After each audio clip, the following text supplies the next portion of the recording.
Uwaminal, sir. Ayan, sabi nyo ay mga kalaban nyo sa politika at election, nakalaban kanyang former governor.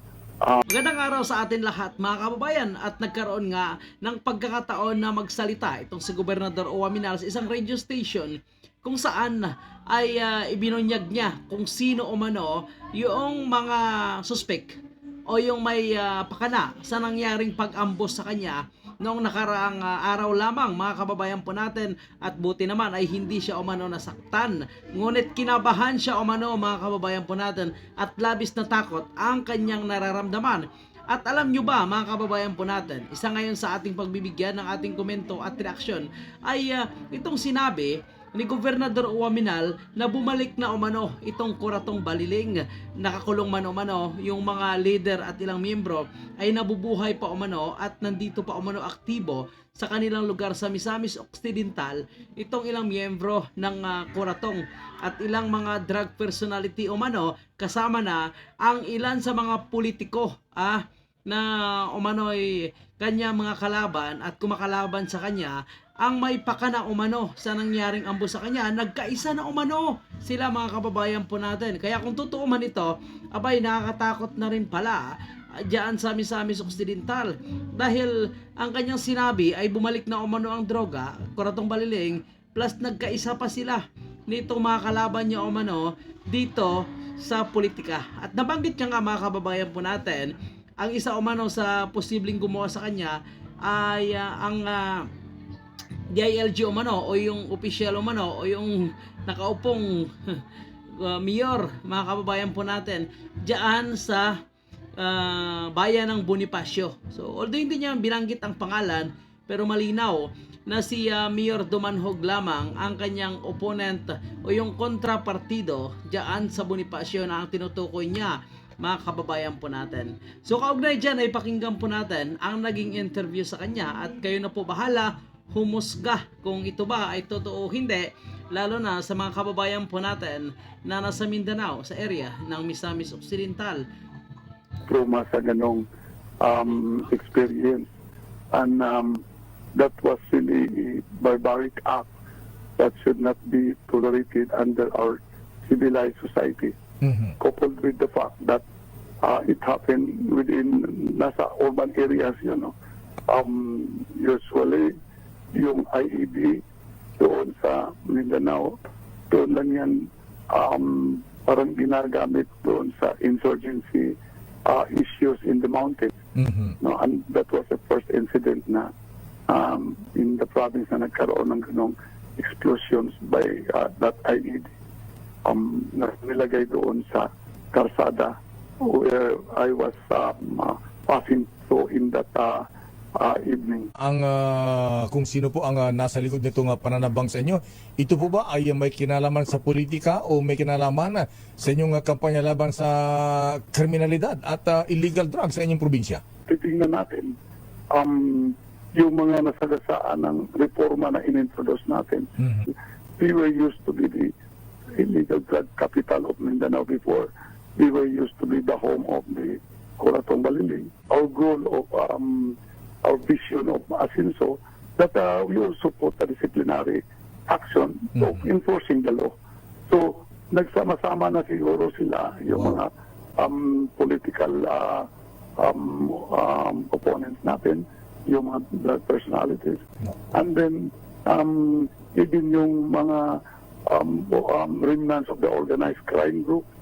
And if ma-trace back natin, yung one of the suspects that was arrested in the daring murder of the late Governor Digamo in Negros Oriental, one of those is coming from Bonifacio. Totoo bang sila ay nagpatong ng malaking bounty sa inyong ulo, Governor Uwaminal Kuyang? On the early part, after that successful law enforcement, the political will of the previous president, Po mga kababayan po natin ay binabanggit na nga ni Gobernador Uwaminal na ayon sa kanya ay ang kanyang mga opponent umano sa politika at ang mga sindikato dyan sa Misamis Occidental ay nagkaisa na umano. So yan ang kanyang palabas mga kababayan po natin. nagkaisa na umano sila para siya umano ay pabagsakin dahil ang kanyang team Asinso umano ay tuloy-tuloy ang pagbabago at kanilang pakikipaglaban sa illegal na droga. So kaya ito umano nakikita niyang dahilan at nagkaroon pa umano ng pag-reward patong sa kanyang ulo galing umano sa mga opponent niya sa politika at sa mga sindikato. So gaano ito katotoo mga kababayan po natin at mukhang mabigat ito na aligasyon ang mga binitawan ni Gobernador Uwaminal, which is ang halata naman at kilala naman ng taga Misamis kung sino ang talagang opponent talaga ni Gobernador Uwaminal. Ngunit may mga lumalabas mga kababayan po natin, hindi naman sinasabi na ito ay totoo, hindi naman natin sinasabi na ito ay hindi totoo, na umano'y ang pag-ambush sa kanya, ito ay isang kadramahan lamang para palabasin umano na siya ay tinatarget ng kanyang opponent sa politika at ipalabas na nagkaisa na umano sila nitong mga sindikato at binuhay nga itong Kuratong Balileng. So gaano ito katotoo mga kababayan po natin, yan ay lalabas din. So ngunit talagang ito ang tinuturo talaga ni Gobernador Uwaminal mga kababayan po natin, ano? Ako ang nasa front line na niresbakan nila considering the strong support that we adopted in leading the civil servants in supporting that war against illegal drugs.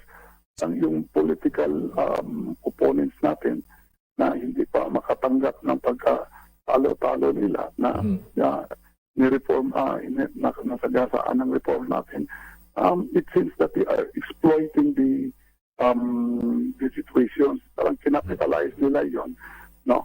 Kasi like for instance, ito, kuya, pang-apat na natin ito. The worst was with that happened last December 22, 2021. Now, where that sniping incident that claimed the life of my former vice gubernatorial candidate Michael Gutierrez. So, despite of that what we call again using barbaric act. Yung resulta kasi sa investigation nagiging cold case, no? Walang na-charge in court, hindi na-determine kung sino yung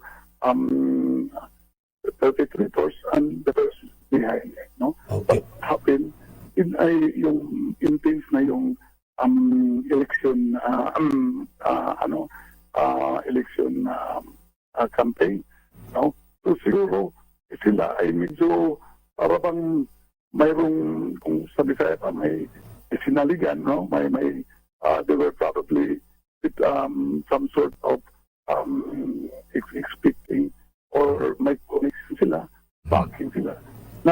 Until now, Governor sir, Governor Koyang sir, sabi nyo ang mga leader ng Kuratong Balileng ay nakakulong na. Pero sila ba kahit nasa kulungan ay nakapag-operate pa sila? Katulad we have still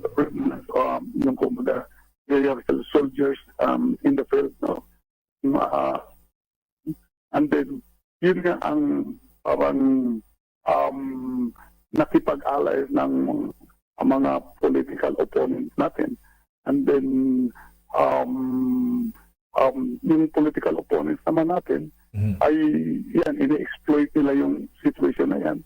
So probably providing the financial support because as of the moment they are on the run, no? And there are those who also return back to the fold of the law, no? But nagiging after 2017, nagiging ano lang yan, yung sa 2021 na sniping incident, no? Okay. Parang reactivate kasi they were supporting those candidates also na believing na makabalik sila in the drug business. Yan, they were also targeting that it was the end of the Duterte administration. Governor Uwaminal sir, ayan, sabi nyo ay mga kalaban nyo sa politika at mga natitirang miyembro o leader ng Kuratong Balileng. Sino ba itong mga natitirang leader pa ng Kuratong Balileng? At sino po ba ang mga kalaban sa politika dyan sa Misamis Occidental? Well, in the last election, nakalaban ko yung former governor who actually nakipag-alay din ng kandidato na sinuportahan ng mga drug personalities. Nagkasama na rin sila. And then, together with one also, mayroon silang isang kasamang nanalong mayor doon sa Bonifacio. Yun yung Tika lang mga kababayan po natin, medyo mabigat itong aligasyon ni Gobernador Owaminal. So, pwede ba siya mag-aligar ng ganito dahil siya ang nakaupo sa pwesto? Tingnan nyo mga kababayan po natin, sa kanyang sinasabi, ay nakialyansa na umano ang mga natalong kalaban niya sa politiko at itong mga drug personality, mga kababayan po natin, kasama umano ang nanalong mayor sa Bonifacio. So isa lang ang kanyang tinutukoy ay walang iba kundi si Mayor Samson Dumanhog na nanalong mayor nga dito sa Bonifacio. So ang sinasabi pala, correct me if I'm wrong mga kababayan po natin, ang sinasabi pala ni Gobernador Owaminal na parang nagiging sindikato itong si Mayor Samson Dumanhog at ang mga kalaban niya. So nakalimutan ko sinong kalaban, yung dating gobernador na sinasabi ni Gobernador Owaminal na nakiisa sa mga drug personality, mga kababayan po natin, para umano siya ay atakihin, ambusin at pabagsakin umano sa kanyang political career. So mga kababayan po natin, napakabigat ito. Kaya palagay ko hindi naman siguro papayag itong kampo ng mga Dumanhog at ang dating gobernador na basta-basta na lang na paratangan na nakikialyansa sa mga drug personality. Mabigat ito mga kababayan po natin. Lalong-lalo na ang ating pamahalaan ay talagang tinatarget ngayon kung sino talaga itong mga sangkot sa droga dahil pinagpapatuloy nila ang naging kampanya ni dating Pangulong Digong. So tandaan po natin, itong si Gobernador Owaminal ay una ng pinangunahan or binanggit pala ni Pangulong Digong na siya umano ay sangkot sa illegal na droga at hindi niya lang umano ito na huli or hindi lang ito nakakuha ng sapat na ebidensya. So ibig sabihin malinis mga kababayan po natin ang galawan. So nakaraang araw sa naging interview din ni Pangulong Digong sa SME9 News nung tinanong siya patungkol sa nangyaring ambos, ano ang kanyang komento, abay hindi siya naniniwala na naambos nga itong si Gobernador Owaminal at drama-drama lamang umano ito. So yan ang sinabi ng dating Pangulo, mga kababayan po natin. So ngayon ang pinapalabas ni Gobernador Owaminal ay siya nga ay naambos ng kuratong, drug personality, dating kalaban niya na gobernador at ngayon mayor na nakaupo na sa pwesto dahil nakabalik na nga itong si Dumanhog, mga kababayan po natin. So medyo mabigat ito na allegation which is antayin po natin ang magiging sagot nitong dating gobernador at ang mayor ng Bonifacio, mga kababayan po natin, kasi mukhang sila ang tinuturo. Hindi naman natin sinasabi na sila talaga ang diretsong pinangalanan, ngunit mukhang sila ang parang pinapatutunguhan ng mga statement nga ni Gobernador Owaminal, mga kababayan po natin. So hindi kaya ito ay isang drama lamang para umangat na naman ang kanyang political career, lalong-lalo na timing ito, mga kababayan po natin, na lumabas na nga ang memorandum na pinapabalik na itong si Mayor Samson Dumanhog at ang kanyang asawa sa pwesto diyan sa bayan ng Bonifacio. Tandaan po natin na ginawa lahat ni Gobernador Owaminal ang kanyang ginamit niya lahat ang kanyang puwersa, ang kanyang kapangyarihan para mapababa itong si Mayor Samson Dumanhog diyan sa bayan ng Bonifacio. Imagine mo, pinapadalhan niya pa ng tangke de gira, military, PDRRMO, may attempt pa umano na muntik na injeksyonan itong si Mayor Samson Dumanhog. So kahit si Senator De La Rosa ay kumbinsido na talagang may pagkakamali at may nangyaring pang-aabuso sa pwesto itong ginawa si Gobernador Owaminal, Yun ang kanyang conclusion doon sa nangyaring Senate inquiry. So ngayon mga kababayan po natin, hindi kaya tiniming ito ni Gobernador Uwaminal para paratangan itong kampo ng mga dumanhog sa nangyari sa kanya ay dahil bumalik na ito sa pwesto.